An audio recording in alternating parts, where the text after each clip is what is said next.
Sir ನಿಮ್ಮ ಪ್ರಕಾರ job ಎಲ್ಲ ಬಿಸ್ನೆಸ್ ಅಂದ್ರೆ ಏನ್ ತಗೊಳಕ್ ಇಷ್ಟಪಡ್ತೀರಾ? ಸರ್ ನನ್ನ ಪ್ರಕಾರ ಫಸ್ಟ್ ಎಕ್ಸ್ಪೀರಿಯನ್ಸ್ ಬಗ್ಗೆ ಆಗುತ್ತೆ. ಎಕ್ಸ್ಪೀರಿಯನ್ಸ್ ಬೇಕು ಅಂದರೆ ಜಾಬ್ಗೆ ಹೋಗಲೇಬೇಕು. ನಾನು ಬಿಸ್ನೆಸ್ ತಗೊಂಡು ಎಕ್ಸ್ಪೀರಿಯನ್ಸ್ ಮಾಡ್ತೀನಿ ಅಂದರೆ ಅದು ಆಗದೇ ಇರುತ್ತೆ. ಫಸ್ಟು ಅವ್ನು ಏನು ಸ್ಪೆಷಾಲಿಟಿ ಮಾಡಬೇಕು ಅದರಲ್ಲಿ ಅಟ್ಲೀಸ್ಟ್ ಒಂದು 5 to 10 years ಎಕ್ಸ್ಪೀರಿಯನ್ಸ್ ತೊಗೊಂಡ್ರೆ. ಸೊ ಈಗ ಟೈಮ್ ಇರೋದಿಲ್ಲ. ಈಗಿನ ಕಾಲದಲ್ಲೆಲ್ಲ ಶೋಕಿ ಮಾಡ್ಕೊಂಡೆ ಆಲ್ಮೋಸ್ಟ್ 10-15 ವರ್ಷ ವೇಸ್ಟ್ ಮಾಡಿಬಿಡ್ತಾರೆ. ಸೊ ನನ್ನ ಪ್ರಕಾರ ಏನಂದರೆ ಮುಗಿದ ಮೇಲೆ ಸ್ವಲ್ಪ ಎಕ್ಸ್ಪೀರಿಯನ್ಸ್ ಒಂದು 5 ವರ್ಷ 6 ವರ್ಷ ಅವ್ರ ಕೆಪಾಸಿಟಿ ನಾನು ಮಾಡಬಲ್ಲೆ ಅನ್ನೋ ಕೆಪಾಸಿಟಿ ಅವ್ರಿಗಿದ್ರೆ ಒಂದು 5 ವರ್ಷ 6 ವರ್ಷ ಆದಮೇಲೆ ಎಕ್ಸ್ಪೀರಿಯನ್ಸ್ ತೊಗೊಂಡು ಬಿಸ್ನೆಸ್ಗೆ ಹೋಗೋದು ಒಳ್ಳೆಯದು ನನ್ನ ಪ್ರಕಾರ. ಸೊ ಡೈರೆಕ್ಟ್ ಬಿಸ್ನೆಸ್ಗೆ ಹೋಗಿ ಅವ್ನಿಗೆ ಅದ್ರ ಬಗ್ಗೆ ಏನೂ ಗೊತ್ತೇ ಇಲ್ಲ ಕೈ ಸುಟ್ಕೊಳ್ಳೋದ್ರ ಬದಲು ಒಂದು 5 years experience at least minimum knowledge ಮಾಡಿಕೊಂಡು ಬಿಸ್ನೆಸ್ ಮಾಡೋದು ಬೆಸ್ಟ್. ಈಗ ಒಂದು ಬೆಸ್ಟ್ ಐಡಿಯಾ ಕೊಡೋದಾದ್ರೆ ನೀವು ಬಿಸ್ನೆಸ್ ಸ್ಟಾರ್ಟ್ಅಪ್ಗೆ ಬೆಸ್ಟ್ ಐಡಿಯಾ ಇಲ್ಲ ಸಜೆಷನ್ ಕೊಡೋದು ಏನು ಕೊಡೋಕೆ ಇಷ್ಟಪಡ್ತೀರಾ?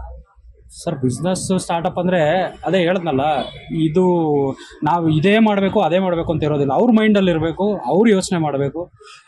ಅದೇ ಅವ್ರಿಗೇನು ಸ್ಪೆಷಾಲಿಟಿ, ನನಗೆ ಇದಿಷ್ಟ, ನಾನು ಇದು ಮಾಡಬೇಕು ಅಂತ ಅವ್ರ ಮೈಂಡಲ್ಲಿ ಬರಬೇಕು. ಅದರಲ್ಲಿ ಅವ್ರ ಎಕ್ಸ್ಪೀರಿಯೆನ್ಸ್ ತೊಗೋಬೇಕು, ಅದರಲ್ಲಿ ಅವರು ಮುಂದುವರಿಬೇಕು. ಬಿಸ್ನೆಸ್ ಆಗಲಿ ಈವನ್ ಜಾಬ್ ಆಗಲಿ. ನಾವು ಜಾಬ್ ಮಾಡೇ ನಾನು ದುಡ್ಡು ಮಾಡ್ತೀನಿ ಅಂದರೆ ಈಗಿನ ಕಾಲದಲ್ಲಿ ತುಂಬ ಕಷ್ಟ ಆಗೋದಿಲ್ಲ.